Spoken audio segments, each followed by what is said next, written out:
Welcome back now then. We're never going to give you up. Propelled Rick Astley into the pop stratosphere in 1987. Changed his life forever. 4 decades and #1 in 25 countries and over 40 million record sales later, and Rick's tracks are still as iconic as ever. Take me to your heart, never let me go. For your love, it's all I need to know. Together forever and never to part. Together forever we two. Whenever you need somebody, I'll bring my love to you.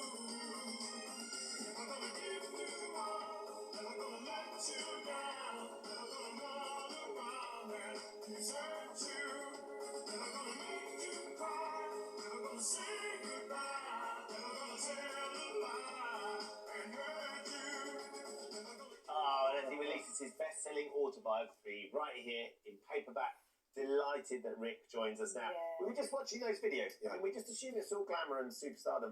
But which was the video you were talking about? Whenever you need somebody, everybody else went to the Canary Islands to shoot, you know, the model and the whole bit and my love interest in it and everything. And I filmed my bit in a studio in North London. Do you know what I mean? So you didn't even get to go to the Canaries. No, it wasn't all glamour. You know? The fuzzy end of the lollipop, I believe they call that, right? I like that.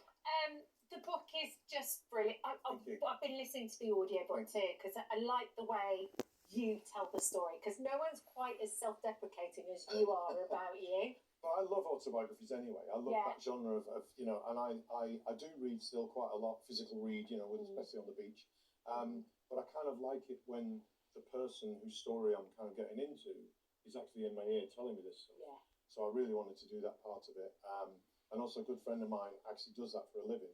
So he produced it with me, doing the audio stuff and everything. So we actually had a bit of a laugh and a cry because he knows me really well. And, you know, it was a great experience to read it again after actually doing it. We've got Freddie Flintoff on tomorrow, who's got his autobiography coming home out. And I've just been listening to Freddie tell Wow, and he's got some stuff going on. Extraordinary. And he said exactly the same thing. Right. One of the most interesting and engaging parts of the book is reading it himself and going back over those stories. Because you wrote it a long time ago. Yeah, but to actually re-record it and then hear what you wrote about yourself. Having to actually get those words out in an audio way. Because also there's a bit of performance in it. Yeah, you can't just read it to yourself like you're reading something in the kitchen. You have to go for it a bit. And there was moments where I did struggle and stumble a little bit. And I also had a good laugh doing it again, which I know is a bit like, get me. But it was the things that really cracked me up at the time. Yeah. And obviously doing the book, but then actually doing the audio book as well. But I think I still love reading a book. I love reading a physical book. And we were on holiday just recently, and most people are kind of on an iPad or a phone or what have you. I'm all for it. Marvellous Kindle, love it. But there's something about getting hold of a physical book. Yeah. And I'll do that naughty thing where I turn the page over and then leave it on the thing, go and get a drink, come back. You know, I love all that. So, smashing. Yeah. But you are so incredibly honest in it as well. Yeah. Was that like a conscious decision that you're like, right, if I'm going to do it, I'm going to do it properly? Totally. I think obviously, you know, looking at those videos there, yes, it's all pop and shiny and lovely. But I think the reason most people end up getting on a stage is not always the music. I think there's other things that push that. And I kind of basically wanted to get out of the life that I had as a kid. It wasn't awful, it wasn't terrible, but there were a few moments in it that I just thought, this isn't for me. I want to change the way I live my life. And music kind of gave me that opportunity. So I don't want to make it so mundane and boring that I did it for the security. I did it because I love music. I'm still messing around with music now. But it also, on the other hand, gave me this road to having a different life where I would feel secure and comfortable and be able to kind of like look after myself rather than expecting my parents to do it, you know? Yeah.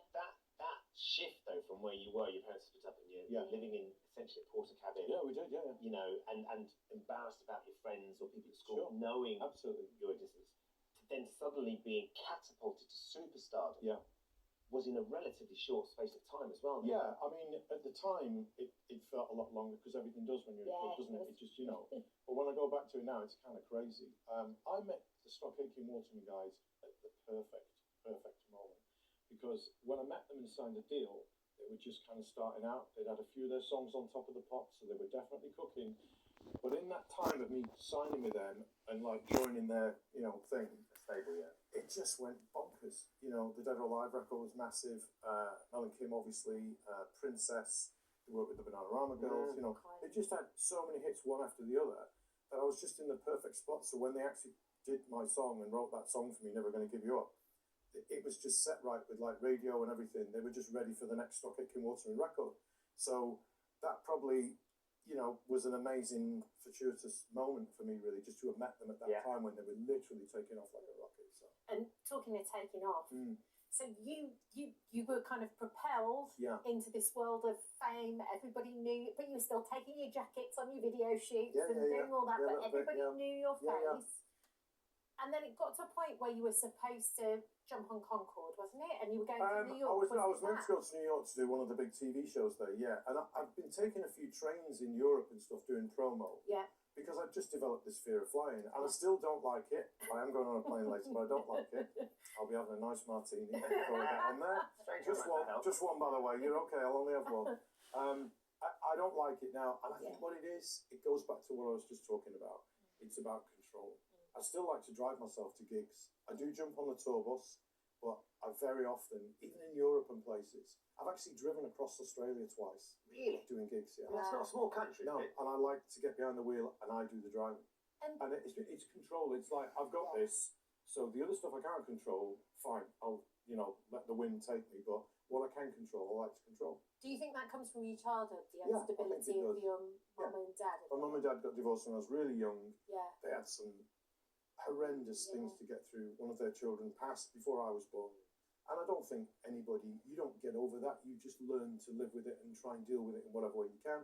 But it was incredibly difficult, I think. And I feel that kind of overshadowed my upbringing in that house, I think, a little bit. And I'm not, you know, I've talked to my brothers and sister, I'm the youngest, about that a lot in there. But we didn't do when we were kids. It just never really got mentioned. And I think I just wanted to, you know, my dad had a lot of problems. I don't want to get into it right now. Read the book. And I just think, but that also made me want to leave and run away with the circus, join the circus, and get on a What a circus it was, by the way. Because there's a lot of honesty about those moments, but there's some amazing stories here as well. Thank you. Not least meeting Ozzy Osbourne. Oh my God. Can you just share that experience? Yeah, I was staying in a beautiful hotel in Los Angeles, and it's a bit of a rock and roll film sort of place, and it's amazing. So they had a tiny bar back in the day, right in the reception area. So I was in there just getting a drink, waiting for a taxi. I'm looking, I'm thinking, that is Ozzy Osbourne. I couldn't meet his eye or anything. And I'm not going to do the accent, but he kind of leaned over. He was having a drink back then, you know, and he leaned over and he kind of said to me, "You're that, what's his name, kid?" And I went, "Yeah." He said, "Are you gigging?" And I said, "No, we haven't started touring yet." He said, "Well, if you need to put a band together, I've worked with all the best players in the world," which he has, to be fair. Yes, he absolutely has. And I'm like, what is happening? Is this happening? I'm like pinching myself. Is this happening? And then his amazing, gorgeous wife, Sharon, clips him around the back of the ear and sort of says, "Shut up, leave him alone. He's a nice lad." A nice lad, by the way. He's a nice lad. He doesn't want your tattooed monsters playing with him. You know?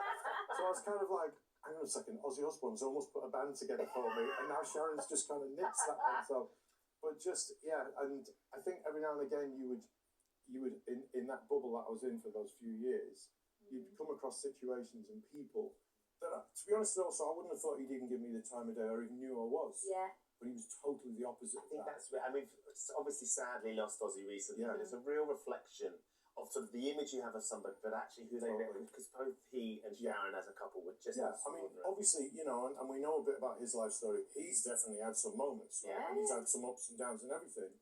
But in the middle of that, there's an amazing guy. You know what I mean? I'm sure there's other things as well. It's nothing, but it's just somebody there who actually has got a heart and everything. But don't you feel like your life and career is a bit like that as well? Not like Ozzy Osbourne's. Not that. No, but it has had ups and downs, and obviously the fact that, you know, I started singing the old songs again a long time ago now, actually. And the main reason I did it was because my wife and daughter, this offer came to go to Japan, and I'd always said no to everything. Right. And when the Japan offer came, they kind of like put my arm on my back and said, "We're going. We want to go." And we went, and it was amazing that we had a great family trip and saw some friends, and it was just fantastic. But the main important thing was, for me anyway, selfishly kind of thing, was that I sang that first tune, and I went, "You silly sod, why haven't you done this before?" My head was literally going through it as I'm on stage. It was a bit Spinal Tap, you know, where Spinal Tap go back to Japan and reform. It was a bit that. But it was kind of like, you don't. It's not. You don't. It doesn't have to be every part of your existence. You can do it sometimes when you want to do it, and you can back off from things. Not that people were asking me to do much anyway, but it was like you can put your toe in the water. You can take it out. Yeah. And I didn't feel I could do that when I was like 21. Yeah. I felt it was all or nothing, which I think it is, to be honest. I think when you're in that white hot moment, jump in. you've got to do everything. They send you a Fuzzy Fax in 1987, and you do everything on it. You just do everything on it. Whatever it takes. Yeah. It's extraordinary. The book's amazing. We did get to talk about you working with Peter Kay on that amazing show. Yeah, it was so fun. And then going on tour with him as well. Yeah, no, that was gorgeous. And I actually think it was one of the reasons that I got the bug again about trying to do new songs, because one of my friends kind of, again, sort of pushed me a little bit to do a new song when I did the tour with Peter, because we're playing in front of 15,000 people every night. Why not? And so I did a new song, and after that I just thought, at some point I'm going to write some new music. So that's kind of what I've been doing for 10 years now. Yeah. Started. Thanks, Peter. Yeah. We've got a lot to be thankful for, Peter. Absolutely. Well, the paperback of Rick's But Never is out tomorrow, and tickets for the Reflection Tour out now. Safe flight later. Thank you. Just the one martini. One martini. No, be a good one. Stand by your phones up for the break.